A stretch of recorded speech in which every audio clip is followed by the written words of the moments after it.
si nanay. Guys, meron tayo imumukbang sa likod. Meron kaming grapes. Ang dami bunga ng grapes. So, puntahan namin guys. So, yung guys, nakikita nyo yan. Masarap yan. Mamaya kainin natin.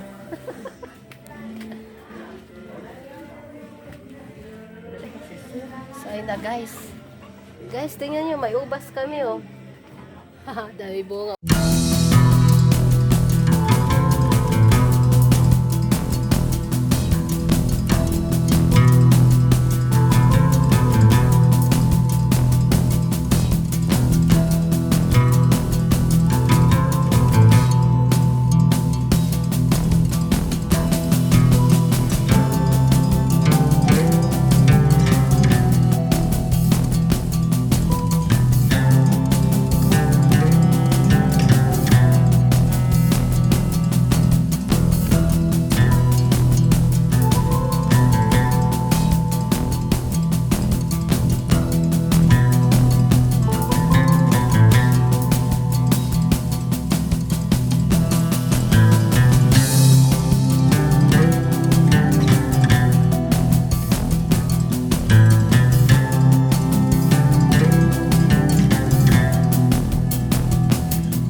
Ang sarap, maasim.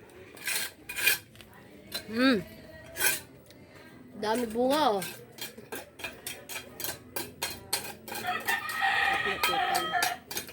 Ayan na guys. Punta kayo dito, dami-dami dito ubas. Ayan na oh. O diba? Pagpagan natin, pagpagan.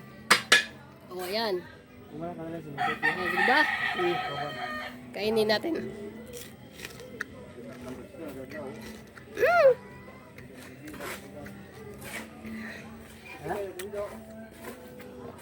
Ang sarap ng ubas.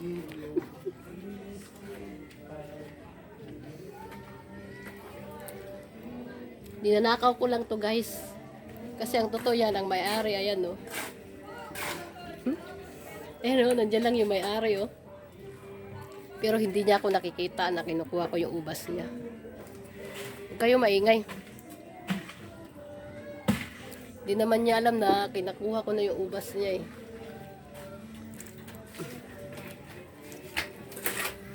Tapos pagpag.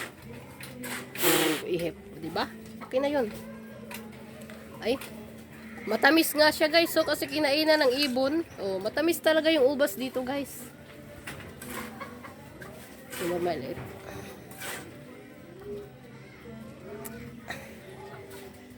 Oh. Pagpagan lang natin. O, di ba?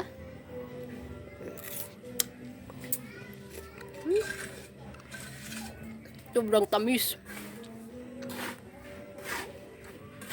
Nandun yung marami guys, hindi ko maabot.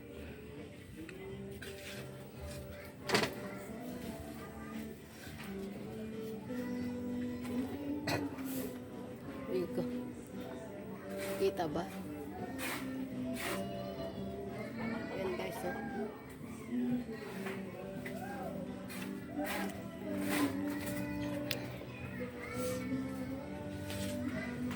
Eh, dito pala guys. Meron pa pala dito guys, ayun oh. Oh, di ba? Oh. Oh, di ba? Ayun oh. Sus.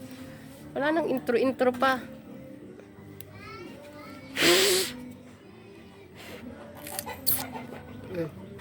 Tamis to kasi kinakainan ng ibon.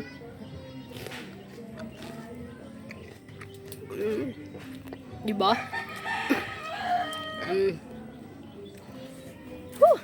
Ang tamis.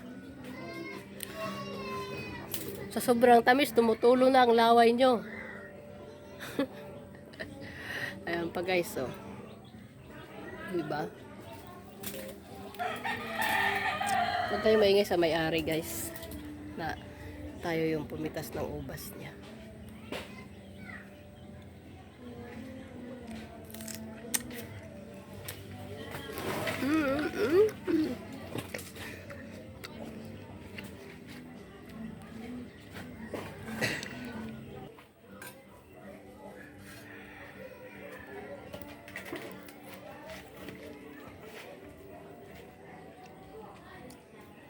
Matamis na naman to kasi merong kinainan ng ibon. Kagatan lang natin. Matamis nga.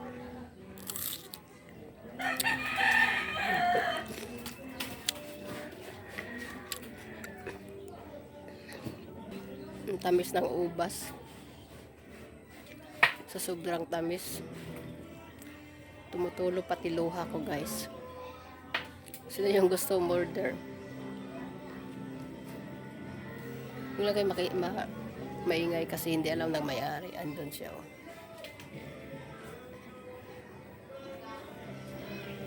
Diba? Baka naman mayroong gusto mag-sponsor dyan. Bubong pa lang ang mayroon siya. Wala pa siya kuwan. Tulugan. Bubong pa lang guys ang mayroon siya. Yung may-ari ng ubas. Wala pa siya tulugan guys. Yung nga guys, oh. Diba?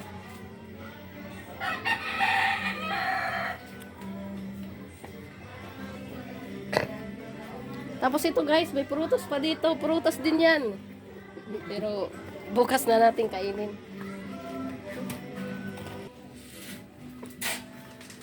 Ayan pa guys, oh. Oh, may kakao. Kaya lang baby pa siya. Baby. Kasing baby niya. Diba? So, ayun. So, nandito tayo sa likod bahay, guys. Papahangin tayo, no? Kasi katatapos lang natin kumain ng ubas. Ang tamis ng ubas, grabe. Nakakaganda pala yung ubas kasi pagkatapos ko kumain, no? Tingnan mo, mamula-mula. Uy, may santol pa guys. May hinog na santol.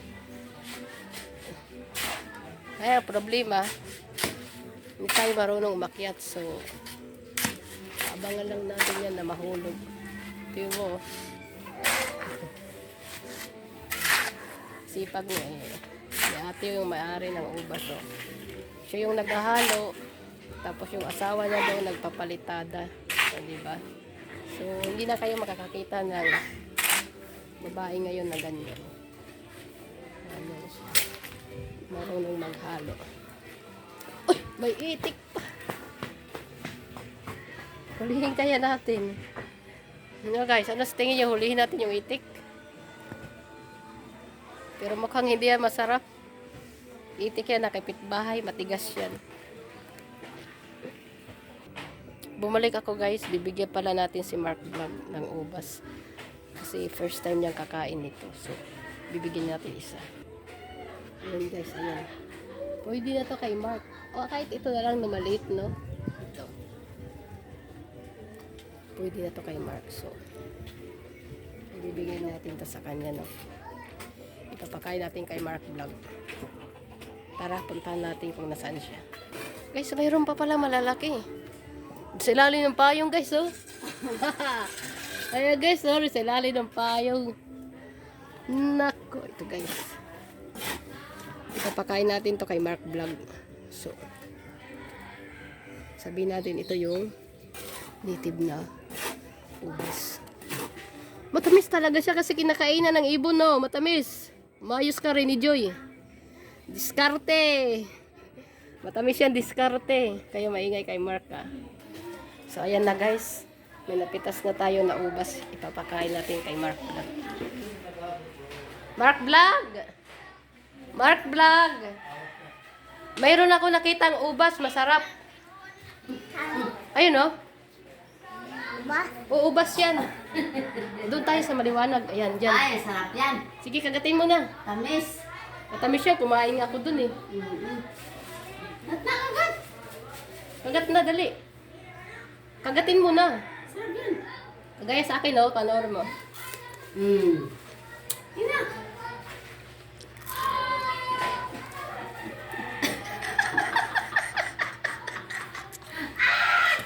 Ano lasa? Tikman mo nga ulit. Isa pa. Baka nagkamali ka lang. Matamis na yan. Kagatin mo. Asim. Asim? Maasim? Asim. Maasim daw. Matapon ko na lang na. Hindi, yan yung ubas nila dito eh. Yan yung ubas ni Nanay Panya. Oo. Iba sa Manila, iba dito. Sarap yan. O, kagatin mo nga ulit. Pakita mo sa camera, dali. Oo. Pakita mo kay Timit. Dali. Kami? Durog na durog. Ano lasa? Iba. Ano lasa? Asim sa live ni Beach. Oh, maasim pa daw sa love life ni Mitch. Ate Mitch, maasim pa daw sa love life mo. Mas maasim pa daw sa love life ni Mitch. Ang kinain niyang ubas. So, ayun na guys. Naprank na natin si Mark. Kasing asim daw ng love life ni Ate Mitch. Kasing asim sa love life ni Ate Mitch. So, bye-bye guys. Bye-bye na. Bye-bye!